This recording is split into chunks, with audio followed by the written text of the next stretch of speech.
Si quheni, emri i çdo individi është shumë i rëndësishëm sepse e individualizon atë. Emri mund të na tregojë diçka mbi një person, si djalë ose vajzë, se nga ç'familje rrjedh e cila është tradita e tij kulturore ose fetare. Prindrit shpesh u thon fëmijëve: "Silluni mirë, mos na prishni emrin e familjes." Pra, emrat janë një pjesë e shenjtë e asaj që ne jemi. Kështu nuk na çudit pyetja në Ungjillin e sotëm që Krishti i bën një njeriu të mbërthyer nga demonët. Si quhesh? Me atë, Jesu jo vetëm dëshiron të krijojë një marrëdhënie personale me të, por më e rëndësishmja, ai do të dëgjojë si e shikon veten i demonizuar. Dhe njeriu përgjigjet: "Më quajnë Legjion", duke treguar kështu që është i mbërthyer nga shumë demon. Ky njeri ka harruar se cili është në të vërtetë. Ai e shikon veten në lidhje me demonët e shumë që e kanë mbërthyer. Ky njeri ka harruar principin bazë të çdo qenie njerëzore, që ai është një fëmijë i Perëndis, i krijuar sipas imazhit të Atit qiellor, dhe gjithashtu që ai është veçanërisht i çmuar në sytë e Perëndis. Unë nuk kam krijuar ju në pëllëmën e dorës time. Nëse Perëndia, krijuesi i të fuqishëm i gjithësisë, ka krijuar çdo individ në pëllëmën e dorës së tij, atëherë ne me të vërtetë jemi shumë të rëndësishëm. Por ç'ndodh me secilin nga ne? A harrojmë cilët jemi në të vërtetë? Pavarësisht nga emërtimet që të tjerët na veshin si pasojë e profesionit ton, edukimit ton, familjes dhe kulturës ton, a e kupton secili nga ne se kush është në të vërtetë? Sot, në përgjigje të mësimit të Ungjillit, le të hedhim një vështrim të kujdesshëm për të parë këta. Por, të mos mashtrojmë vetveten, sepse janë 4 mënyra të ndryshme se si ne e shikojmë vetveten. Së pari, është imazhi që përpiqemi të prezantojmë të tjerëve. Shpesh ne nuk dëshirojmë që të tjerët të shikojnë se cilët jemi ne në të vërtetë. Kështu përpiqemi të nxjerrim në pa vetëm anët e mira të karakterit tonë. Ne dëshirojmë që të tjerët të shikojnë vetëm virtytet dhe karakteristikat tona të mira, dhe disa herë arrijmë t'i mashtrojmë ata. Nëse nuk na njohin nga afër, atëherë mund të besojnë vetëm në anën e mirë që ne u kemi treguar, por kështu kanë parë vetëm një anë të medaljes. Një pamje e dytë e vetvetes është që të tjerët shohin vetë. Megjithse ne përpiqemi të fshehim anët negative të karakterit tonë, prapë se prapë të tjerët mund të shohin përtej maskimit tonë dhe të kuptojnë të mirat dhe të këqijat e personit tonë.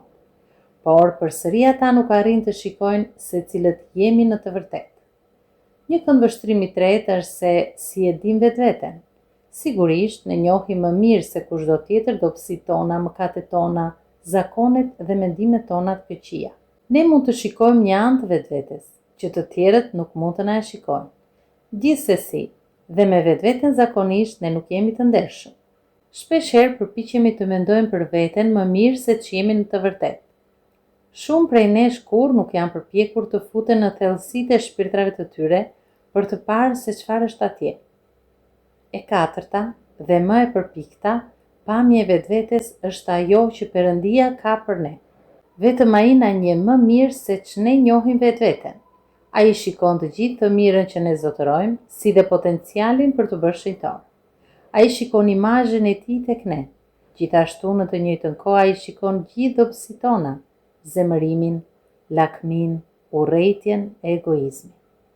Perëndia njeh mirë demonët dhe të keqen, që qëndron thellë në shpirtrat tanë. Pra, vetëm Perëndia di cilët jemi ne në të vërtetë.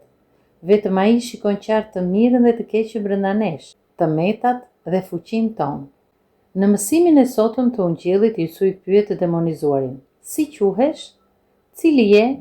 Si e njeh ose si e shikon vetveten?"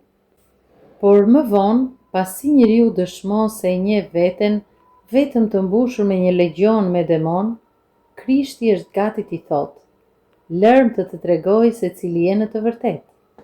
Lërm të të çliroj nga iluzioni yt i vetvetes. Lërm të të tregoj që je një fëmijë i Perëndis, me fuqinë që të bëhe shenjtë." Jesu i çliroi njeriu nga demonët dhe e la atë të shkojë në të gjithë vendin e t'u tregojë të tjerëve të mirën që Perëndia i bëri.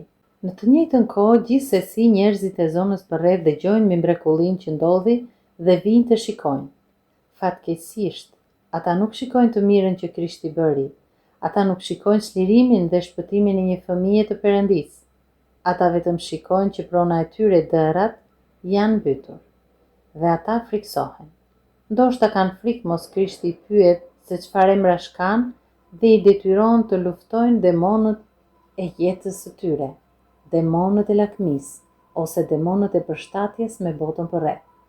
Në vend që të pranojnë ndihmën që Krishti i ofron, ata e mohojnë atë dhe i kërkojnë Isuit që të largohet nga toka e tyre. Ata kanë frikë të ndryshojnë, prandaj i kërkojnë Krishtit që të largohet.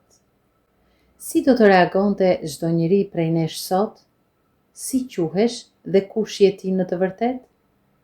A kemi demon në jetët tona që përpiqemi t'i fshehim? A kemi mëkate, zakone e mendime të këqija që përcaktojnë se kush jemi? A jemi gati të ballafaqohemi me demonët e jetës sonë e të kthehemi te Krishti për t'u shëruar? A jemi të gatshëm të futemi në thellësitë e zemrave tona për të parë se çfarë është në të vërtetë atje e pastaj të kërkojmë ndihmën e Zotit tonë? Për të ndërmarrë këtë hap duhet kurajo e madhe. Sigurisht, është e frikshme të ballafaqohemi me demonët tanë, por ky është mësimi i Ungjillit të sotëm. Si quhesh? Le të pranojmë që të gjithë, se emri ynë mund të jetë legjion demonësh, por me ndihmën e Perëndisë, që të gjithë ne duhet të zbulojmë emrin e veçantë që Perëndia i dha gjithë secilit në ditën e krijimit të tij. Dhe ky emër i shenjtë, që do të shkruhet në librin e jetës, është emri me të cilin unë do të jetoj. Amin.